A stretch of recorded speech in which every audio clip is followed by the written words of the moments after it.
And let's see if we can answer a couple questions. Let's see here. It looks like Jim has a question. Can you discuss the impact of contamination and potential property values? That's a really, really good question, Jim. And I'm going to answer it not not to say that yes, it will. I'm going to take the response. We gave a let me turn my camera back on so you can kind of see me as I'm talking. Uh, I gave a talk in front of the National Association of Realtors sustainability group, which is about 250, 300 individual real estate brokers, mostly on the residential side, vast majority on the residential side in Minneapolis. That it would have been, I think, June of last year. We had just rolled out this contamination data. Nobody had ever seen it before. First talk was going in front of these residential brokers. And I showed them this data, and I used this an example right in this part of the world, uh, very close to what you're seeing here on my screen.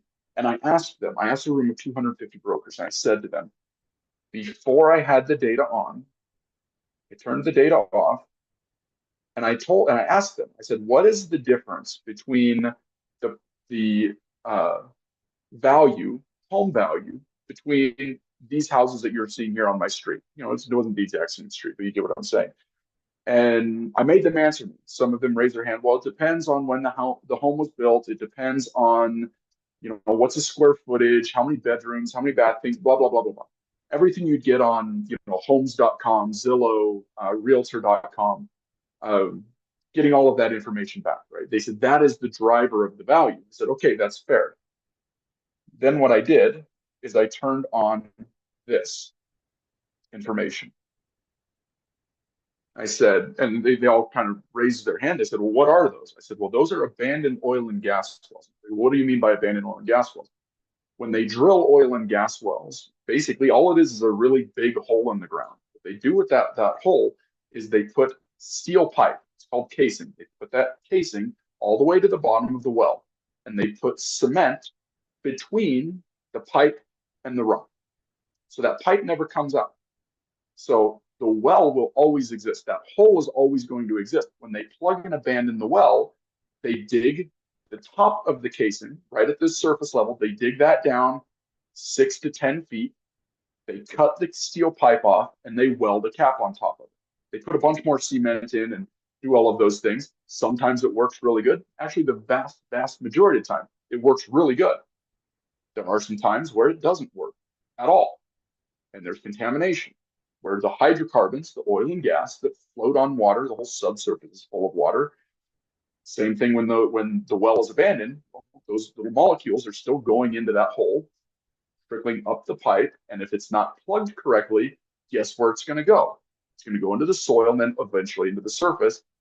And if your house is sitting on top of it, like some of the houses you're seeing here, if your house is sitting on top of it, that's not good. Okay. So then I asked them, I said, okay, well, that's what you're seeing here. That is what these black dots are. These are abandoned oil and gas wells. Is it direct evidence that there's contamination there? No. We've done the analysis, and some of these wells might have extraordinarily high chance of contamination. Some of them might have virtually none. Okay. I explained this to them. I said, now that you know this information, and you're looking at this data in front of you, and you are working for me as a buy-side real estate agent. They're out there trying to help me buy a nice piece of property. And you now have this information. I said, does this cause price differentiation between this home and this one? If all of the other things were considered equal, does this create price differentiation? Every single one of them in the room raised their hand and said yes. Now, what price differentiation that is, that's not for me to decide. We're just simply a data provider. But that's what we're starting to see, especially with this contamination, the contamination side of things.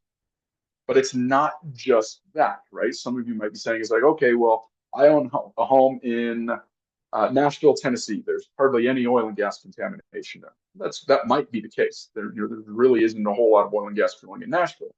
However, when you click on the risk index, there could be, right, this area we're looking here, extraordinarily high for oil and gas contamination, but extraordinarily low for industrial contamination. very low for electricity blackout. What does that mean, electricity blackout? What are the chances that you're going to have a blackout specifically at that location, depending, in relation to what the substation is, where you're getting your electrons from, where those electrons are coming from. So a whole engineered analysis. But you go through each one of these different indexes, and no single piece of property is the same. There's always some good things with it, and there's always likely some bad things. It's just whether or not you are aware of those things. And that's really what LandApp does, is it doesn't tell you you should or should not do something here. It gives you additional information to be aware of when you are making the transaction. So I hope that that helps explain that a little bit. I can say that if you are in an urban area in the United States, there will be impacts of industrial contamination on your property.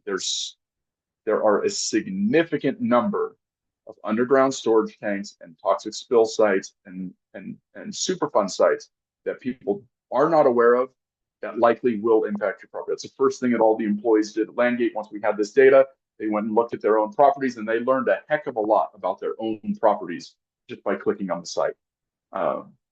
So we'll keep going here and see if there's some more I questions. can actually attest to that because I had just recently bought a home after the contamination data came out.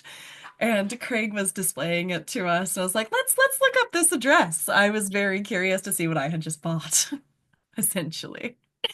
So yes, it is great even when purchasing a residential property.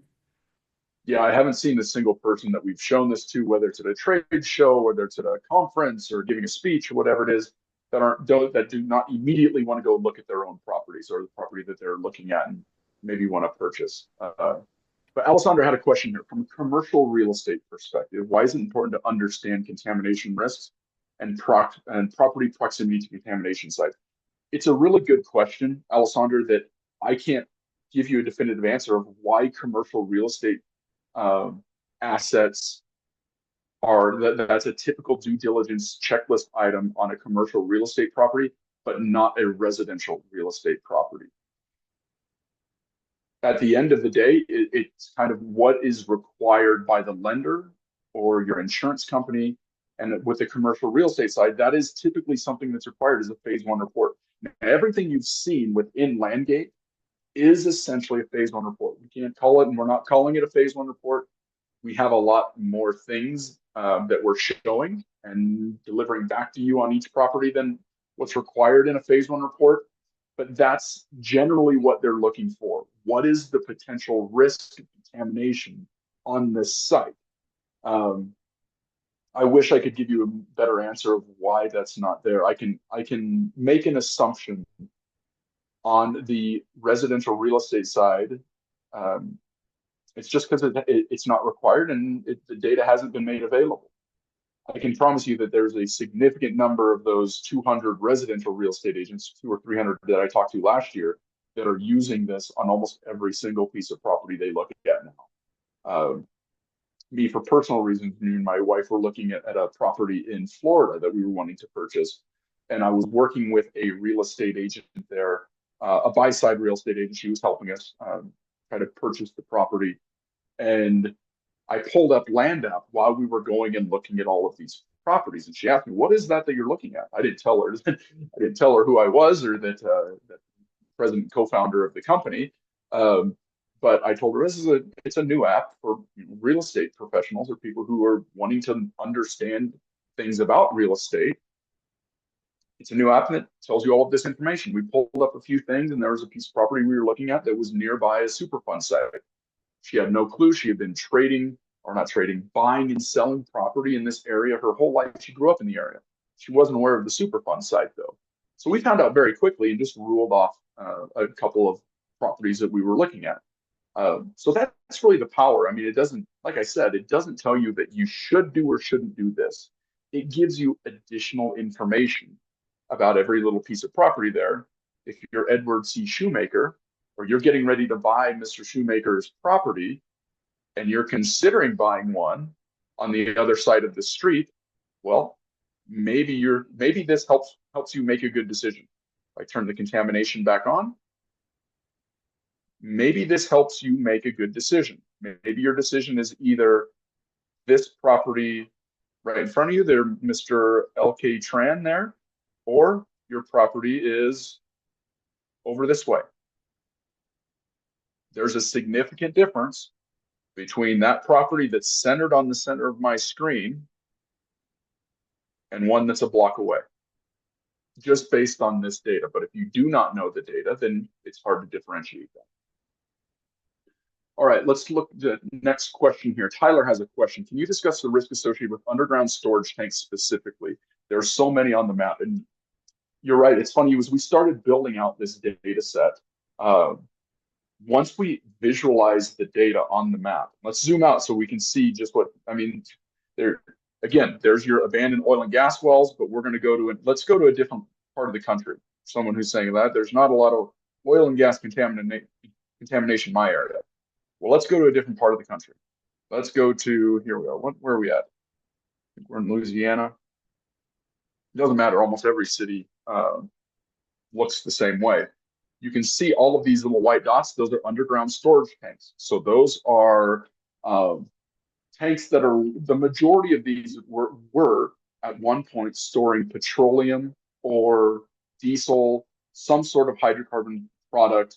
Some of these are located in places where vehicles were being tuned up, oil changes, things like that. So some of these could be oil storage tanks as well. Some of these have even been storing acid for chemical plants, things like that. Same as oil and gas, sometimes these things leak. Unfortunately, for the underground storage tanks, they leak a heck of a lot more than oil and gas wells do. So there's not as many of them. There's still thousands upon thousands of them, but they do have a tendency to leak more.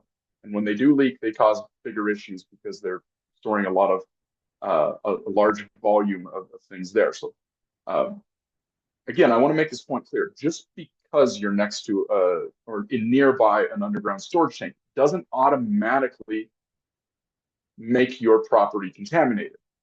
There's multiple things that have to happen. Like I said, sometimes they spill. If they spill, that's an issue. If they leak, they have an issue. If they have been removed, remediated, then there's virtually, and they've removed the contamination, there is no issue. But it's still good to know that there was a site there. So we take all of that into account. But that's what you're starting to see, right? As you're looking through different areas and different neighborhoods to buy a home, you're starting to see different types of impacts on the property. So you're starting to see now we're getting into more of those yellow placards. Those are toxic spills. So this was likely at one point, this was likely more of an industrial type area where there was spills on more of a chemical side there. Some of them have been remediated, some of them have not been, right? So we take all of that into account. But there you go. You can see there that there are significant numbers of these throughout the United States. I'll go ahead and zoom into another area of the United States that we haven't looked at very much. We'll go up here to the northeast part of the US. And now you're starting to see, let me zoom in here, and you're going to see these little, those diamond-shaped things. Those are Superfund sites. So you're going to notice that there's a fewer number of those in the United States, but these are typically much larger contaminations. So a Superfund site is something where some sort of contamination has happened, whether that be from a mining site, whether that be from biohazard site, chemical plants, things like that. A lot of these, surprising, especially in this part of the country, the northeast part of the country, are actually dry cleaning locations. So the chemicals that are used in dry cleaning are extremely toxic. And many of times from the 60s through the 90s, a lot of times those chemicals were just stored on site and a lot of times they were spilled. So many of those sites have become Superfund sites. Those are big contamination radiuses, things like that. But you'll notice this as you're using the tool and you're going across the United States looking at, and again, this is just one piece of data, right? This isn't just solar, wind, carbon, topography, land, trees, right? If I go ahead and click the land the land button there and I zoom in a little bit, it's going to provide me the different types of land use. It's really interesting to start looking around either where you live or where where your cousins live, where you grew up, whatever. Just learning about that piece of those areas with all of this different information there. You can look at the trees, the different types of trees, species, different types of soils, oil and gas, minerals. You want to look at the bedrock, mining locations. Again, we're looking at contamination. But each individual area in the United States, each region has different issues, different pros and cons to it, depending on what has taken place there as far as development, not just in housing, things like that. You have to look way back. What was there before that house existed? Most people do not know. Um, I'm born and raised in Colorado, where there's an enormous sprawl of suburbs and things like that out into the Front Range. People go and buy a house, and that's what they just understand they're buying a house. They don't understand that they're likely buying a house into a very mature and old oil and gas field, or they're buying a house on top of a pipeline, or if you're in the northeast part of the country, you're buying a house next to an old uh, dry cleaning location, things like that. We only know what we know. So this tool really empowers property owners, real estate agents, brokers, lenders. It empowers them to have more information that they typically wouldn't have on a type of transaction.